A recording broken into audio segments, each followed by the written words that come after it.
Under the Swachh Bharat mission, 1.95 lakh community toilets and 10.9 crores of residential toilets have been built across India.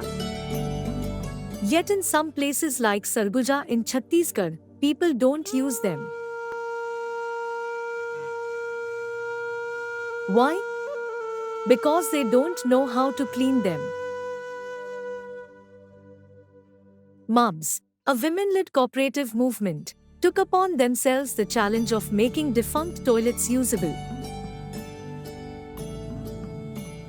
Adani Foundation and its chairperson, Dr. Preeti Adani, mobilized and trained the women of Sarguja into setting up small-scale businesses.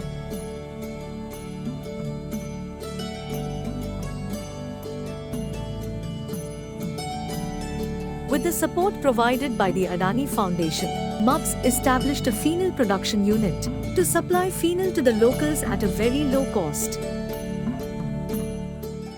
एक गांव में ही baseline survey किए कि हमारे गांव में हम ऐसा क्या काम करें जिससे गांव वालों को भी समाज को भी फ़ायदा हो, साथ ही MUBS को एक रोज़गार मिले और हम महिलाओं का आय अर्जन भी प्राप्त हो। और उस बेसलाइन सर्वे में पता चला कि गांव में तो शासन की तरफ से बहुत सारे सभी घरों में शौचालय बना हुआ था, लेकिन शौचालय बहुत कम ही इस्तेमाल हो रहा था। जैसे 100% में मान के चलिए 23% ही शौचालय का इस्तेमाल लोग कर रहे थे, बाकी लोग बाहर में ही शौच के लिए जाते थे।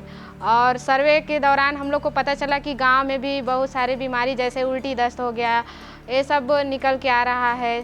तो हम लोग को लगा कि क्यों ना हम लोग वाइट फिनाइल बनाना यहाँ शुरू करें, जिससे गांव में लोग शौचालय का इस्तेमाल करेंगे और बीमारी से भी बच सकेंगे। Producing and distributing phenol was not easy in a tribal region like Sarguja. But if there is a will, there is a way. हर घर में जा कर के फिनाइल दिए और उनको समझाए कि इसको शौचालय के लिए इस्तेमाल किया जाता है, आप बराबर अपने घर में शौचालय का इस्तेमाल करिए। हम लोग 1 महीना बाद फिर उन लोग से फीडबैक लेने गए कि लोग जैसे 100% में जो 23% लोग ही इस्तेमाल कर रहे थे, उसमें अभी तक निकल के आया फीडबैक लेने के बाद लगभग 75% लोग इस्तेमाल करना शुरू कर दिए हैं। Small interventions like phenol production can have far-reaching socio-economic impact. Not only are more and more toilets now in use, the initiative has also provided sustainable livelihood to many poor tribal women. Savitri, a single mother, now has an earning with which she is raising her children. मेरे husband का death जो है 22 जुलाई 2016 को हुआ। उसके बाद मेरे 2 बच्चे हैं छोटे छोटे और सास ससुर हैं, तो घर में कमाने वाले कोई नहीं थे। उसके बाद मैं 2017 से इस महिला उद्यमी में काम करना शुरू की और उसमें जब से मैं काम करना शुरू की, मैं अपने घर की आर्थिक स्थिति को बहुत अच्छे से संभाल रही हूँ। साथ ही मैं अपने दोनों बच्चे को private hostel English medium school में अभी पढ़ा पा रही हूँ। उनको आने वाले भविष्य के लिए डॉक्टर, इंजीनियर जैसे कुछ अच्छा बन सकें। For many women, like Savitri, MUBS has become their primary source of livelihood.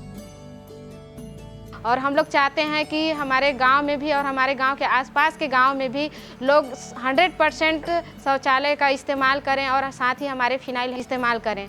और इसमें जैसे आज अगर मैं यहाँ काम कर रही हूँ और मुझे काम करने के लिए अगर मैं सक्षम हूँ, तो अदानी फाउंडेशन ने मुझे बहुत प्रेरित किया और सहयोग दिया। मैं उसी के वजह से आज आत्मनिर्भर भी हूँ और स्वयं मैं इस प्रोजेक्ट को चला पा रही हूँ और साथ ही हमारे गांव में इतना स्वच्छता आई है।